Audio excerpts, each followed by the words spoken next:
আসসালামু আলাইকুম। গত 10 তারিখে পণ্য সিদ্দিকুল্লাহ চৌধুরী সাহেবের একটি বার্তা ছিল রাজ্য জমিয়তুল উলামার মহাসমাবেশ থেকে, যে আমরা একটি স্বাক্ষর অভিযান চালিয়ে নরেন্দ্র মোদীর কাছে আমরা একটি চিঠি পাঠাবো। এই চিঠিতে উল্লেখ থাকবে যে আমরা এই ওয়াকফ কালা কানুন মানছি না, মানব না।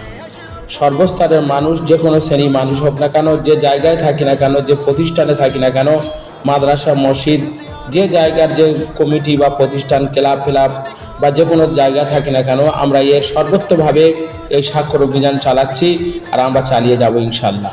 তাই আমরা এর প্রতিবাদে আজকের এই দক্ষিণ কেশিরি গ্রামে জলসা থেকে আমরা এই স্বাক্ষর অভিযান চালিয়েছি।